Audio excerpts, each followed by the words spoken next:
I'm sitting here because I want to tell you all about the biggest scam in history. We think of the Pharaoh as a king, but in Parasha Vaera of the book of Exodus, he was selling a much bigger lie. He told the Egyptian people that he wasn't human. He claimed to be a god. Specifically, the prophet Ezekiel calls him the Great Crocodile. Pharaoh told his own people, I created the Nile and I created myself. And the main selling point of his godhood was insane. He claimed he didn't have human needs. He claimed he never ate, never slept. And most importantly, he claimed he never went to the bathroom. To the Egyptians, he was a divine being who was too perfect for the toilet. But obviously, Pharaoh was human, so he had a problem. He had to hide his humanity to keep his power. The Midrash tells us his dirty little secret. Every morning at the crack of dawn, before the sun came up and before the city woke up, Pharaoh would sneak out of the palace. He would go down to the banks of the Nile River, hide in the tall grass, and relieve himself. It's crazy to think the most powerful human in the world had to sneak out at the crack of dawn to take a dump in tall grasses, avoiding snakes biting him.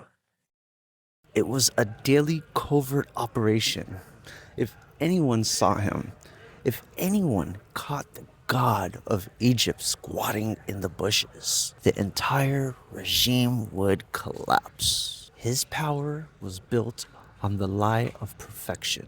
Now, look at the text of Parasha Vaera. God tells Moses, go to Pharaoh in the morning as he goes out to the water.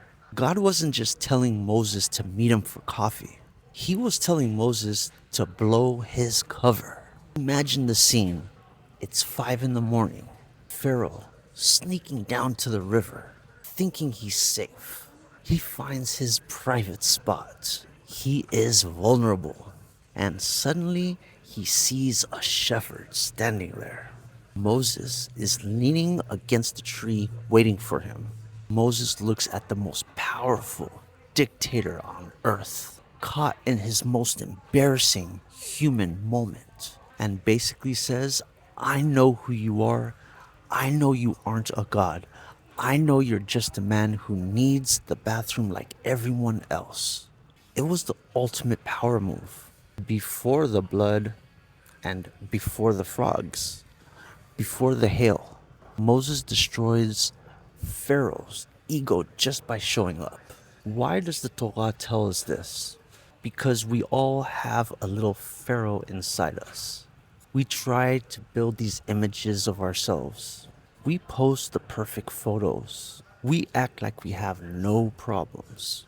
We pretend we are gods who don't have needs or messy moments. We think if people saw our morning ritual, our mess, our anxiety, our ugliness, they wouldn't respect us. But Moshe Rabbeinu teaches us the truth. You can't lead by lying about who you are. Real power doesn't come from pretending you are perfect. It comes from admitting you are human and serving the one who actually is perfect. Don't be a pharaoh. Be real.